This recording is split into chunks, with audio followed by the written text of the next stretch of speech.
Qu'est-ce qui compte réellement dans le développement personnel?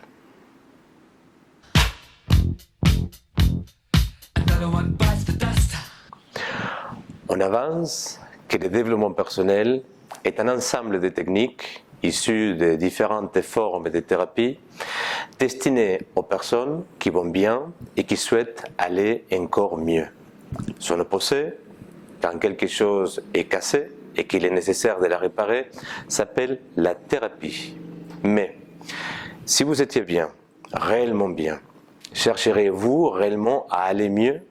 Je veux dire, si tout allait bien dans votre existence, si vous vous sentiez comblé, satisfait, pleinement accompli, chercheriez-vous à aller mieux? La réponse est non. Alors, si vous sentez actuellement que certaines facettes de votre vie font contraste, si vous ressentez ceci comme une difficulté, alors il est peut-être temps de s'intéresser de plus près.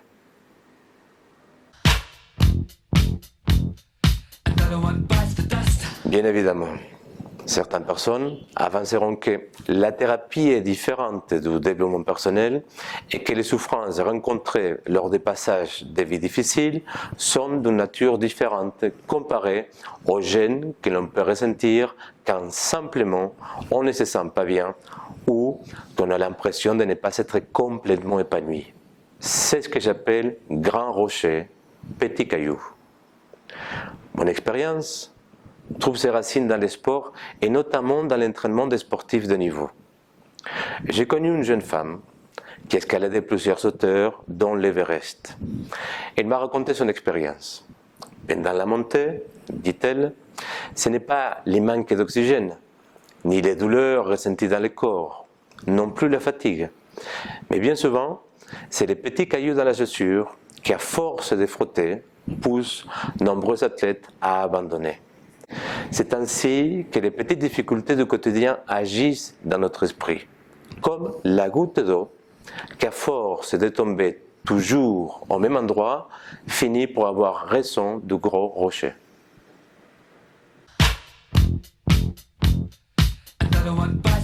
Si vous ressentez aujourd'hui que quelque chose pourrait aller mieux dans votre existence, alors cherchez de l'aide autour de vous. Un ami avec de l'expérience, votre conjoint, un mentor, les conseils de vos parents, un guide spirituel, un coach, un thérapeute. Peu importe qui, pourvu que vous parliez, car le verbe crée et permet de donner forme à ce qui se passe en vous. L'étape d'après consiste à passer à l'action, en cherchant à résoudre votre difficulté d'une façon nouvelle. Souvenez-vous de tout ce que vous avez déjà fait dans le passé et faites autrement. Abordez ceci d'une façon différente. Faites autrement, tout simplement. Enfin, dès que vous irez mieux, partagez votre expérience autour de vous. Aidez d'autres personnes à aller mieux.